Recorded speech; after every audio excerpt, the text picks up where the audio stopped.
Hoy está con nosotros uno de los rebeldes de la política. ¿Cómo les decían a tía Lozano y a Cordero? Los rebeldes. Los rebeldes. Ya no de la política, porque ya nos retiramos la gran mayoría. Pero entonces éramos 4. Eran tú, Ernesto Cordero, Ernesto, Salvador Vega Casillas. Salvador me estaba faltando, y Lozano. Roberto ahora está con nosotros. Solo somos los rebeldes del rock. Del rock, ya es lo que les quedó. Ya es lo que nos quedó. ¿Cómo estás, Roberto? Bien, Adela. Con el gusto de saludarte nuevamente. Gracias por la invitación. Al contrario, a mí me da mucho gusto verte y sobre todo para que hablemos un poco sobre este caso de Anaya, porque a propósito de que son los rebeldes, pues ahí hasta el presidente ha dicho, pues si fueron los mismos panistas los que denunciaron tus cochupos, ¿no? Y entre estos panistas estaban los rebeldes. Bueno, yo creo que el presidente pues, utiliza ahí o saca de contexto pues un debate que se tenía en aquel momento sobre la candidatura presidencial del PAN. Recordarás que pues, hubo en el partido un debate sobre si el presidente del partido debía competir por la candidatura presidencial en igualdad de condiciones con otros. Hizo parejo, ¿no? Hizo parejo. Y ahí en ese debate se hicieron pues, cruces naturales de la política en una competencia. Pero, a ver, lo cierto es que en el caso de Anaya no tiene nada que ver las denuncias políticas o este debate a propósito de la candidatura presidencial. Lo que está en el fondo del caso Anaya, pues es la declaración, la denuncia, la solicitud de criterio de oportunidad del señor Emilio Lozoya, que ha imputado a más de 70 personas con el único propósito de salir al paso de su responsabilidad, porque lo único que está probado en el expediente es que el señor Lozoya pues, recibió dinero de una empresa brasileña, de Odebrecht, 10.5 millones de dólares. No lo dice la Fiscalía Mexicana, lo dice el Departamento de Justicia de Estados Unidos, porque Odebrecht firmó un acuerdo reparatorio con el Departamento de Justicia de Estados Unidos, donde confesó haber entregado 10.5 millones de dólares, no a ningún legislador, no para ninguna campaña, no a cambio de ninguna reforma, sino por un contrato para remodelar o reconfigurar la refinería de Tula y que se los entregó al señor Emilio Lozoya.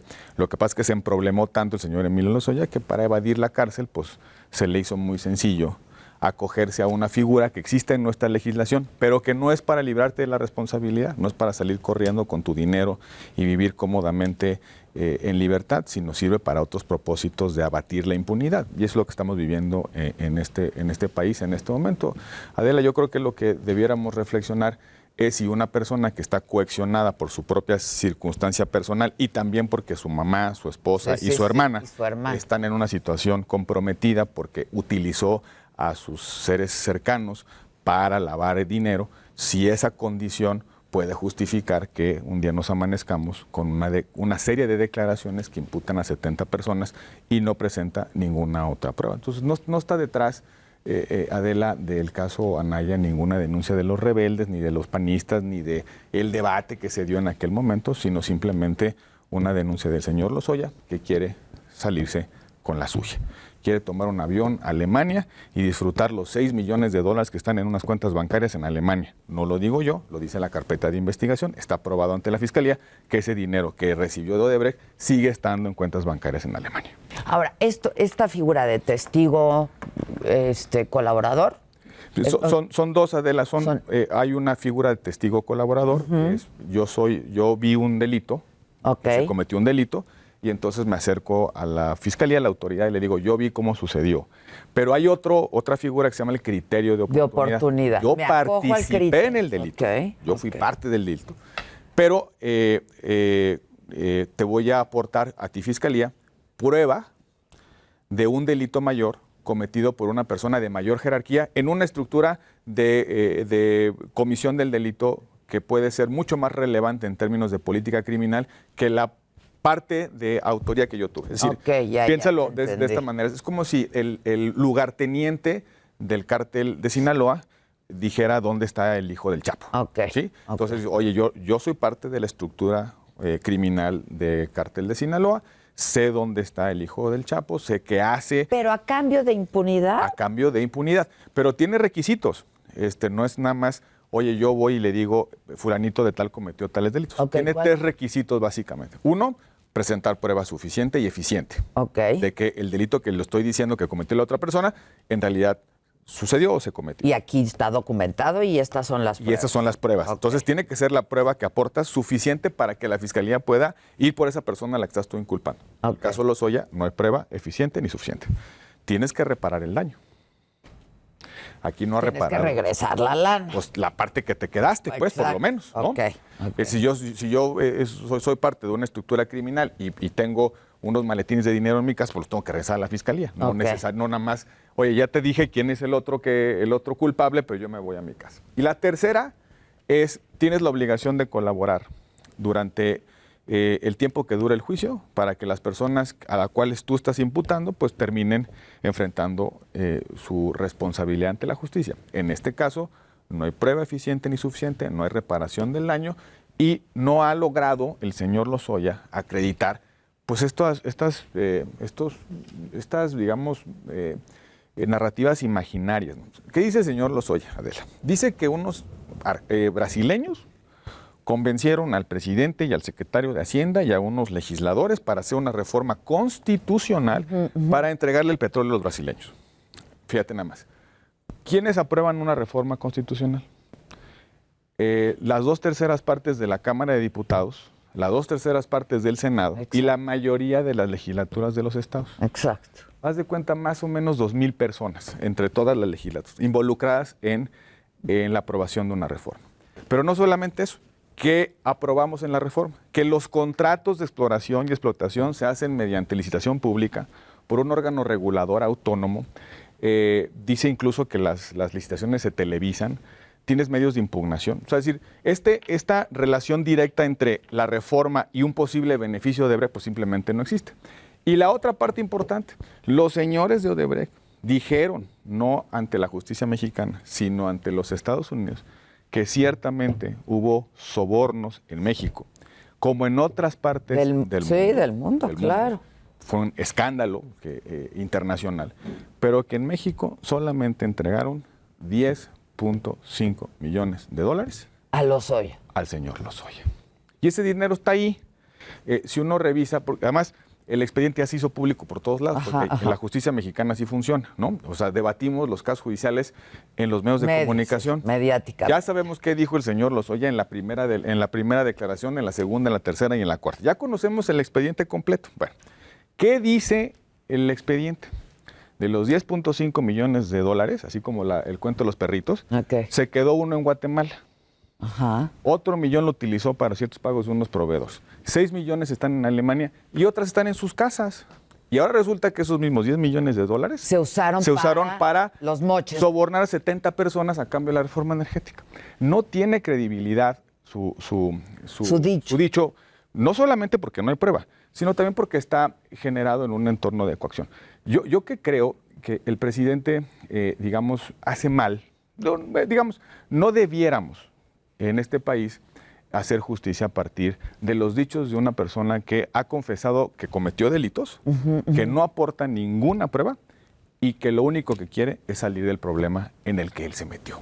¿Por qué? Pues porque agarra una lana a cambio de dar contratos como director de Pemex. Es lo que está pasando. Tengo una duda. ¿Esta figura no exige también que denuncies a alguien que estaba jerárquicamente por encima? Un delito mayor y una participación en la comisión de ese delito de mayor entidad o de mayor jerarquía o de mayor, digamos, impacto. Pero en este caso, por ejemplo, Anaya, pues no era su jefe.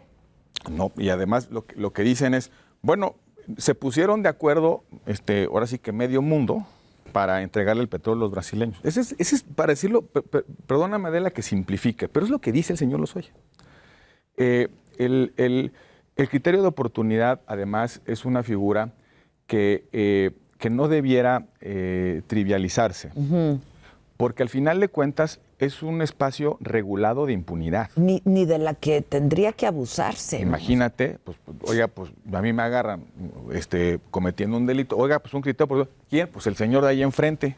¿Sí me explico? O sea, al final de cuentas, el sistema judicial, el sistema jurídico, el sistema penal, admite grados de impunidad, pero si se logra un objetivo mayor, más importante. Si el lugarteniente del Chapo te lleva a capturar al Chapo, hay un objetivo de política criminal mucho más importante que el lugarteniente. Lugarteniente. Okay. Para eso sirve el criterio de oportunidad. Y por cierto, cuando discutimos esta figura,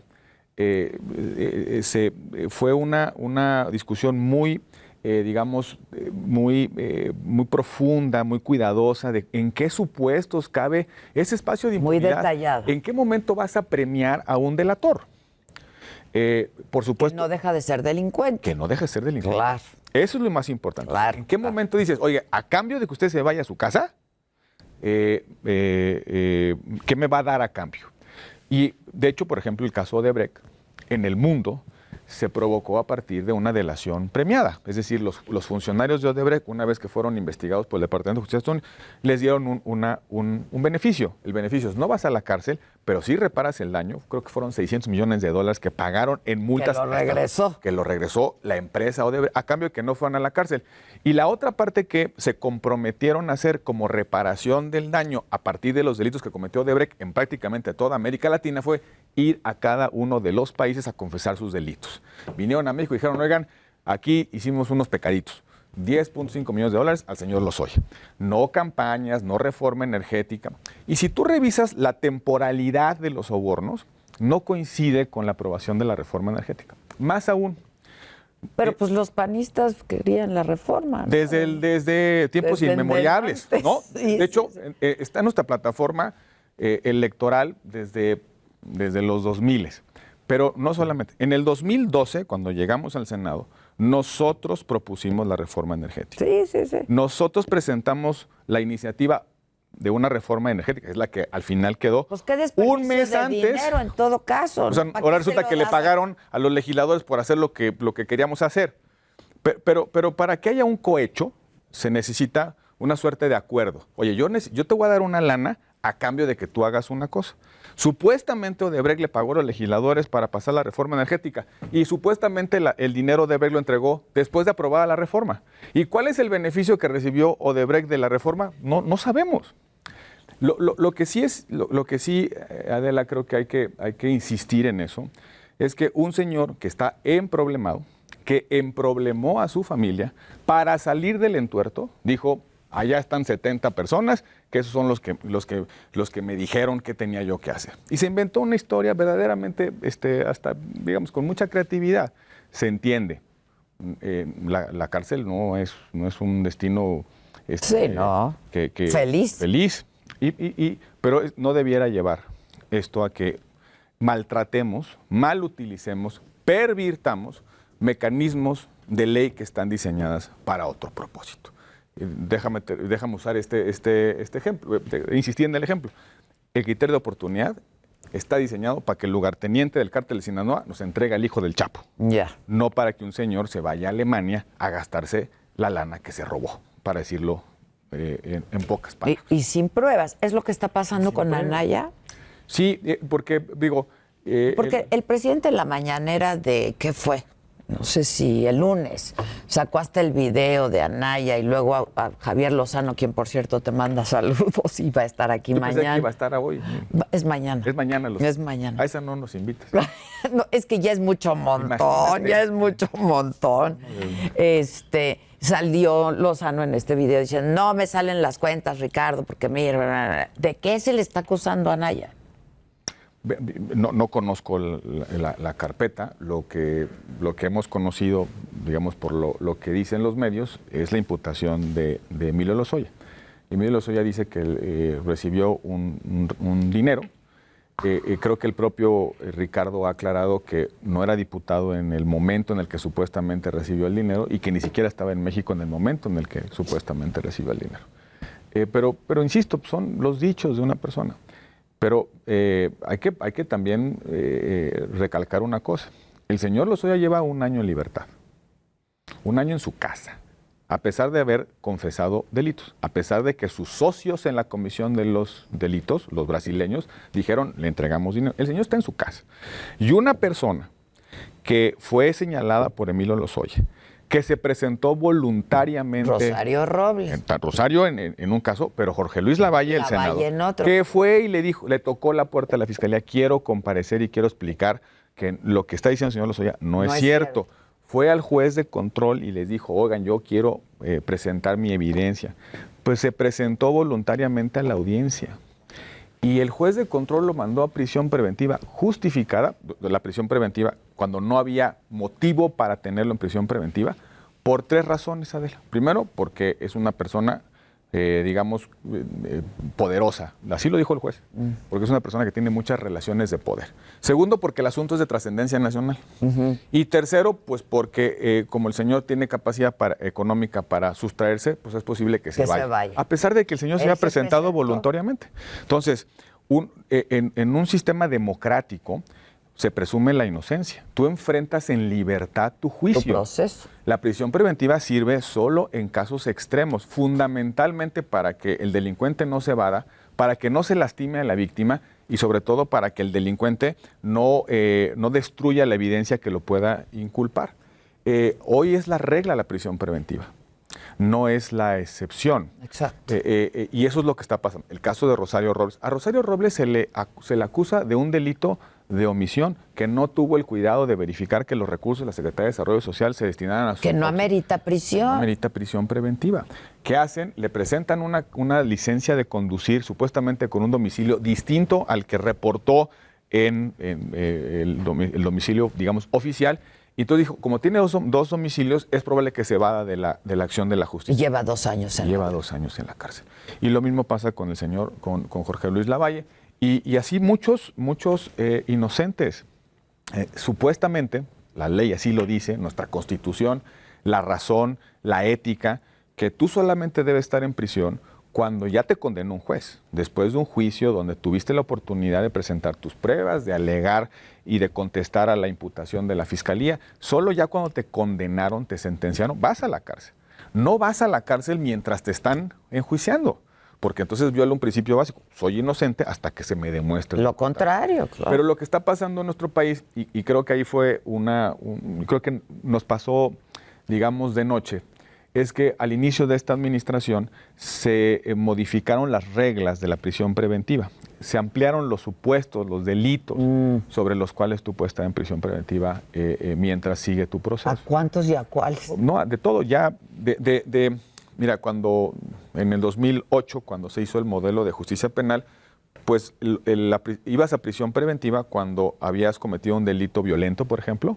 Claro, lo que quiere el sistema es que quien comete un delito violento no vuelva a cometer otro delito violento. Ni modo que vas directo. Pues sí, oye, claro. Agarra una metralleta y mata a 4 personas, ni modo que lo dejes en la calle mientras sigue su proceso.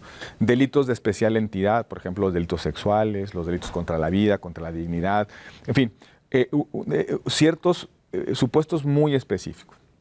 Al inicio de esta administración se pasó una reforma en el Congreso donde se hizo un catálogo verdaderamente. Hechos de corrupción, delitos electorales, usos de programas sociales, pues todo. Pero además está el cajón desastre. Sin perjuicio de los delitos, si a juicio del juez usted se puede ir, usted es poderoso, tiene dinero o el asunto es de trascendencia, no estoy inventando, es lo que dijo el juez en el caso de Jorge Luis Lavalle. Usted, o el asunto es de trascendencia, pues mientras averiguamos, usted se queda en prisión. Y entonces se genera una percepción de justicia. Ya está en la cárcel. Claro. Ya es culpable. Pero no. Oiga, 2 años después resulta que sale absuelto de su juicio. ¿Y quién te repone esos años en prisión? El tiempo que dejaste de ver a tus hijos, el tiempo que dejaste de producir, el tiempo que duró el estigma social de estar en prisión preventiva. ¿Cuántos inocentes están en prisión esperando el día en que un juez les dicte una sentencia condenatoria? Ahora, hay un límite, ¿no?, de tiempo en el que puedes estar con Sí, supuestamente son 2 años. 2 años, ¿no? Que no puede superar el límite de 2 años, pero en realidad eso no necesariamente funciona así, pues porque hay recursos que puede interponer la Fiscalía y la defensa.